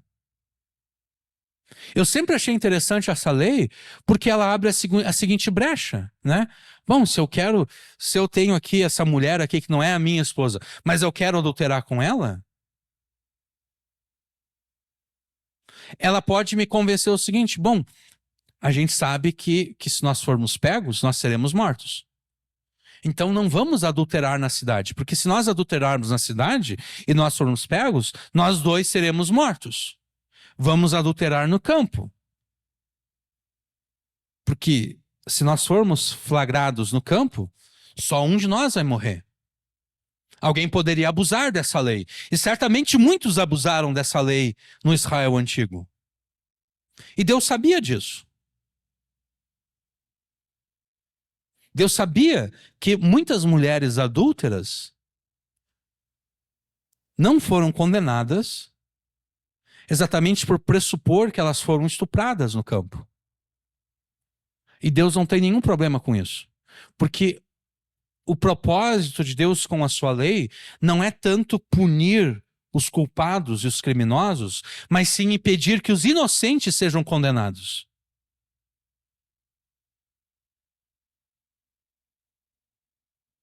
Então, muitas mulheres certamente abusaram desse mandamento, mas também muitas outras realmente foram estupradas. E além de serem estupradas, então elas ainda seriam mortas injustamente, por supor que elas estavam adulterando. Então, muitos criminosos se safam com os seus crimes. E Deus não vê nenhum problema com isso. Sabe por que Deus não vê nenhum problema? Porque esses criminosos, caso não haja arrependimento da parte deles, não escaparão do juízo final. Porque embora as autoridades não tenham conseguido colher provas que demonstrassem a culpabilidade daquela pessoa no cometimento daquele crime, Deus tem as provas diante de si. Porque Ele estava lá presente quando aquela pessoa cometeu o crime. Então a gente nunca pode querer ser mais justo do que Deus. Se eu deixar de crer nas injúrias, só porque a pessoa não consegue provar aquilo que ele está dizendo, isso quer dizer que vai acontecer muitas vezes de pessoas que realmente fizeram um mal, mas eu não vou saber realmente que essas pessoas fizeram mal, porque Deus exigiu que eu descartasse aquilo que foi dito para mim. Você não pode querer ser mais justo do que Deus. Se Deus não vê nenhum problema com isso, você não deve ver nenhum problema nisso também. Porque o objetivo de Deus com a sua lei não é tanto punir o culpado, mas é garantir que o inocente não seja condenado junto com aqueles que são realmente culpados. Mas voltando aqui rapidinho. A parte inicial do verso 4 trata dos mandamentos que mostram como a tua consciência para com Deus deve influenciar o teu comportamento diante das demais pessoas. Aquele a cujos olhos o réprobo é desprezado, mas honra aos que temem ao Senhor. Em hipótese alguma você deve honrar aqueles que pelos seus pecados e crimes são reprovados pela lei de Deus. Se a lei de Deus reprova, você também deve reprovar. O que significa que você não deve agir como se não existisse nada de errado com as pessoas que abertamente pecam contra Deus. Toda vez que você observar alguém se rebelando contra Deus, toda vez que você observar alguém pecando contra Deus, em vez de honrar essa pessoa com o teu aplauso, ou então com o teu silêncio cúmplice, o teu dever é repreender aquela pessoa. A honra você pode dar mediante o aplauso, ou mediante o silêncio cúmplice. Porque aquele que cala, consente. Se eu vejo o mal sendo praticado e eu não levanto objeções contra aquele mal, significa que eu estou consentindo.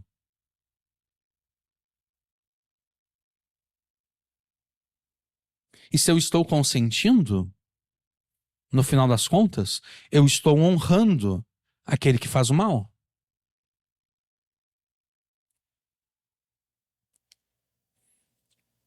Porque a pregação que você faz do evangelho aos incrédulos, ela se torna ineficaz, né?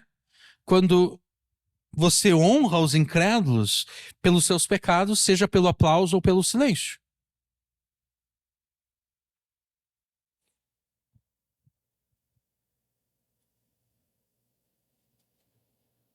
A lei de Deus deve regular a tua consciência de modo que você jamais honre, seja pelo aplauso ou seja pelo silêncio, aqueles que pelos seus pecados e crimes são reprovados pela lei de Deus. Você deve reservar essa honra e aplauso apenas àqueles que temem a Deus, apenas àqueles que obedecem a Deus. Aquele a cujos olhos o réprobo é desprezado, mas honra aos que temem ao Senhor. A parte final do versículo 4 e as duas primeiras partes do versículo 5 tratam dos mandamentos que explicitam a tua responsabilidade para com as demais pessoas. Aquele que jura com dano seu e contudo não muda, aquele que não dá o seu dinheiro com usura, que não empresta o seu dinheiro a juros, e aquele que não recebe peitas, não recebe subornos contra o inocente. Se você se comprometeu a ajudar alguém, se você prometeu ajudar alguém, cumpra aquilo que você prometeu. Ainda que ao cumprir o que você prometeu, você sofra algum tipo de prejuízo ou infortúnio. Aquele que jura com dano seu, o juramento que você fez vai te causar dano e, no entanto, você não se retrata. Você prometeu e depois, quando você percebeu,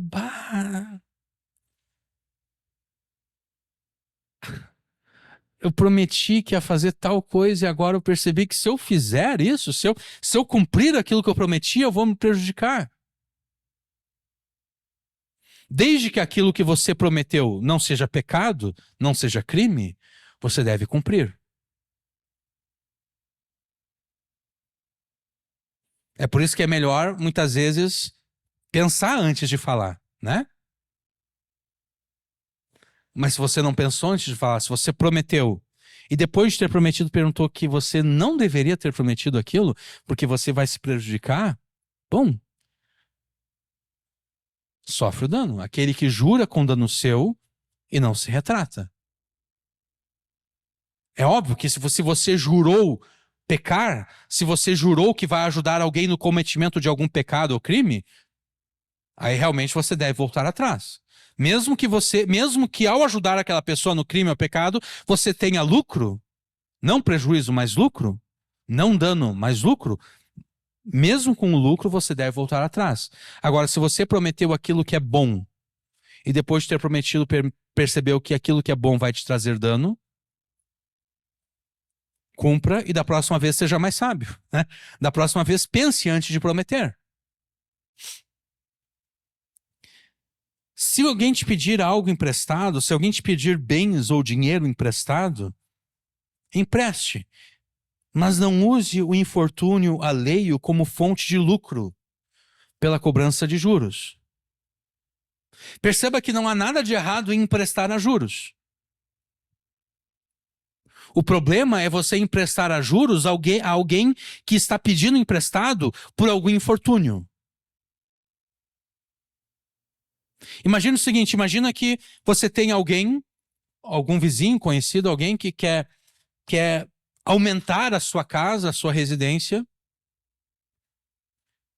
e essa pessoa sabe que você tem dinheiro de sobra e ela pede emprestado. Não há nada de errado em você emprestar e cobrar juros dessa pessoa. Agora, se essa pessoa perdeu a casa nessas enchentes que nós tivemos em maio, e ela pediu dinheiro emprestado para você para reconstruir aquilo que ela perdeu, aí é errado cobrar juros, porque você está fazendo do infortúnio daquela pessoa fonte de lucro. Consegue entender a diferença? Você não pode tomar o sofrimento de alguém e usar o sofrimento daquela pessoa para obter lucro. Mas se a pessoa te pede dinheiro emprestado, não por algum sofrimento, simplesmente porque ela quer, eu queria aumentar a minha casa, queria fazer aquilo, mas eu não tenho dinheiro agora e tudo, pode me emprestar e tudo. Tu diz, posso, mas eu vou te cobrar um certo jurinho, tá? Não tem problema. Não tem nenhum problema em fazer isso. O que você não pode é usar o sofrimento, o infortúnio da pessoa para obter lucro. Então, se alguém te pedir emprestado bens ou dinheiro, empreste, mas não use o infortúnio alheio como fonte de lucro pela cobrança de juros. Jamais, metade do versículo 5, nem receba peitas contra o inocente. Você jamais deve receber nenhum tipo de suborno, muito menos aquele suborno pelo qual você deveria fazer o mal àquele que é inocente. Todo e qualquer tipo de suborno é errado. Mas mais errado ainda é aquele suborno que você recebe para fazer o mal a alguém que não merece aquele mal.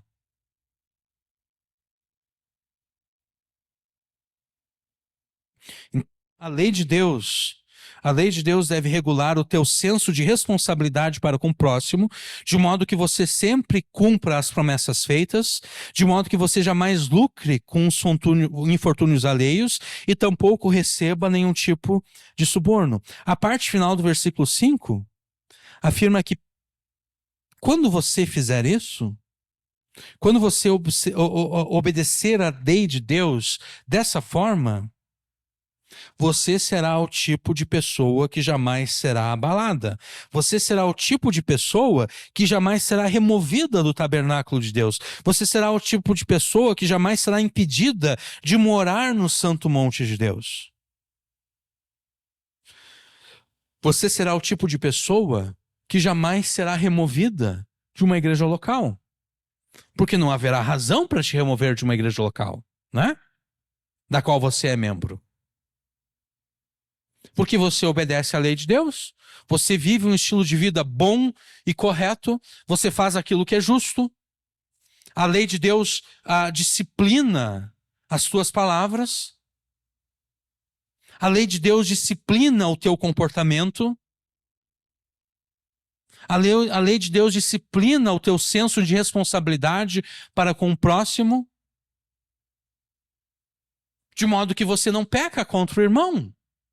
E se você não peca contra o irmão, por que o irmão viria até você para te confrontar com um pecado que você não cometeu?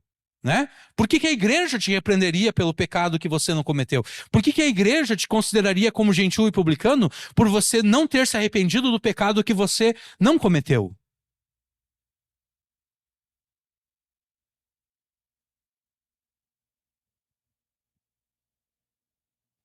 Agora, se você não é essa pessoa, aí sim você será abalado, você será removido.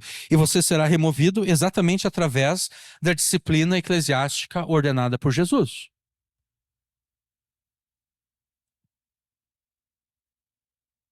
É dever daqueles que habitam na casa de Deus e estão sendo edificados casa de Deus, é dever da igreja zelar pela santidade da casa de Deus. Isso quer dizer que é nosso dever garantir que aqueles que conosco adoram e servem a Deus se submetem a Jesus pela obediência à lei de Deus.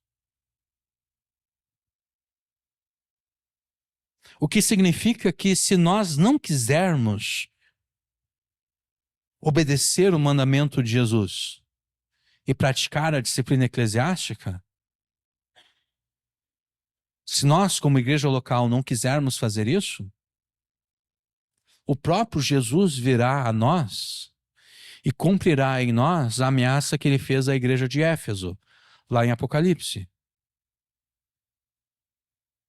Jesus ameaça a igreja de Éfeso dizendo o seguinte: olha, eu vou vir até vocês e eu vou tirar o candelabro de vocês. Tirar o candelabro é não mais considerar aquela igreja como igreja. Será um clube humano, uma sociedade humana, mas não será mais igreja. Não será mais casa de Deus.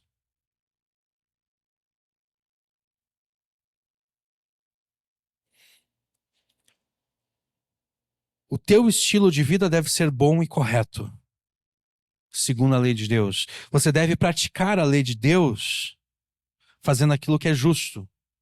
A lei de Deus deve regular as suas palavras. A lei de Deus deve regular o teu relacionamento com as pessoas. A lei de Deus deve regular a tua consciência, de modo que você jamais honre aqueles que são réprobos. A lei de Deus deve regular o teu senso de responsabilidade para com o próximo. Em suma, você deve obedecer à lei de Deus.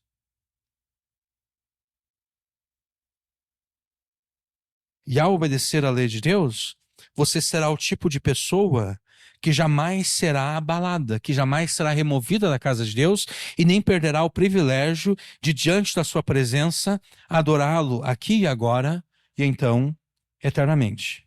Amém.